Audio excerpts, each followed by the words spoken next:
Zackray is back.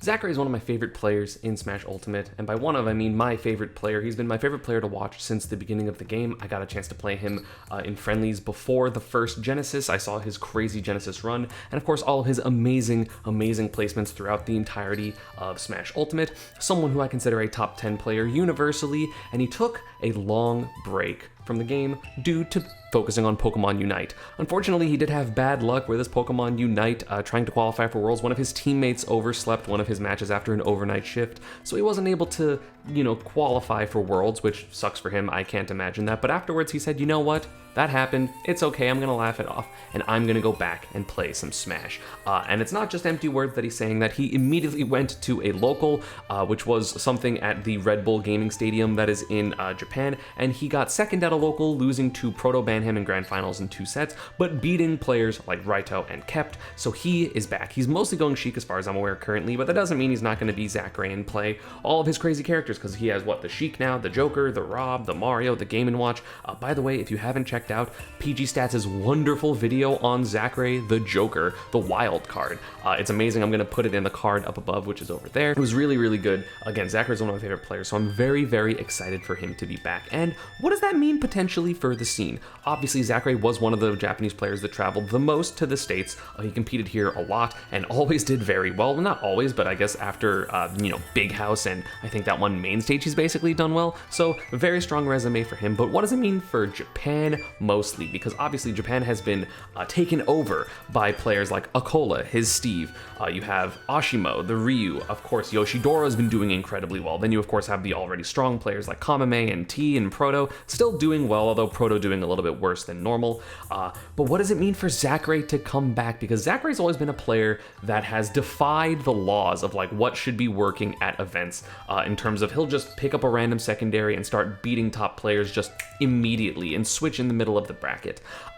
Does he have what it takes to beat Akola and take back his #1 spot in Japan? Because he was #1 in Japan for a very, very long time. Maybe Proto became #1 at some point in the last few months before Zackray took his break, but obviously Akola is the #1 player right now in Japan. Again, getting no worse than second at an event, beating literally everyone he's playing, and he really doesn't have any contest for that, especially after the Invitational win, where he's like, oh, you're not just beating the Japanese players, you're also beating the best of the best in terms of Rushdown, and the only opponent that I feel like maybe could have beat him at the Invitational was Spargo, and Spargo did not run into him, so Akola kind of clean swept everyone, which was insane. I really, really, really look forward to watching Akola versus Zackray, because I feel like, one, Zackray is amazing and he can figure it out, but two, if he doesn't, that means that Akola is here to stay. Granted, I think he's here to stay anyway, because I feel like a lot of people when they're watching and don't experience the players that they're familiar with playing against this character, they're like, oh, well, they don't know the matchup and they don't do this and they don't do all these things. But then you realize that no, the players are doing a lot of the right counterplay, and Akola is still just beating them with so many layers of setups, and just, again, he has really good game sense and he just has a lot of strong strategies. So he's been able to do very, very well.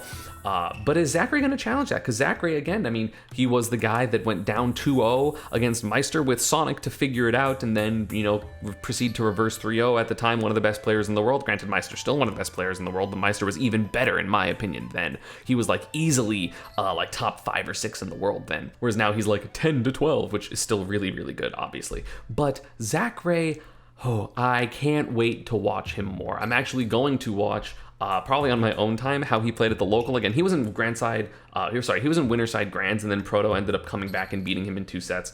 But he was in Winterside Grand Finals, so I really look forward to watching him play, because he always is a treat to watch. Of course, that means you are going to see even more competition from the Japanese tournaments, because it is actually ridiculous going to those results threads and being seeing the top 8 and being oh, okay, that makes sense. All these players are good. And then seeing who gets 9th and 13th. You have Proto at 9th. You'll have Kamame at 13th. You'll have Nietono at 25th sometimes, which blows my mind, especially since the fact that Ashimo, Gact, Yoshidora, and Akola are kind of running things. They're generally who I see at the top of all those tournaments at this point. Yoshidora is insane, by the way. The fact that a character like Yoshi is top 3 in Japan at the moment blows my mind.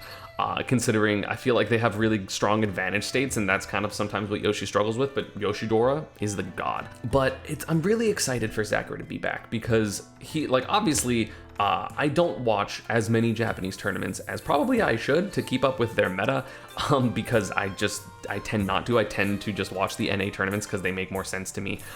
But watching, like, when I watch players like Gact and Yoshidora and Hero the Bowser, and of course Akola, and Proto Banham, and T, and Kamame, I feel like I learn a lot. If you want to learn a lot about how to play good neutral, check out the Japanese tournaments. They're actually incredible, and they are streamed on YouTube, and they have, all the VODs and all that crazy stuff. Like, I literally pulled up a VOD of the local that Zackray went to, and it's like 3 hours long, and you can just watch some sets from some of the best players in the world, and some of the best representatives of their characters, like Brood and Taranito and Raito, of course, and of course the aforementioned like Kep, Zackray, Proto, and stuff like that. YOC as well is there, and it's really, really fun to watch, but I am very, very excited about Zackray coming back. And Zackray, I still consider a top 10 player, and I'm pretty sure he can still be that as once he gets like reintroduced to the scene. It's not like he stopped playing Smash, he was still streaming it a bunch, and it's not like he just suddenly stopped existing from the scene, but obviously he wasn't taking it as seriously in favor of Unite. But I'm really excited to see what's going to happen when another top 10 player enters the scene.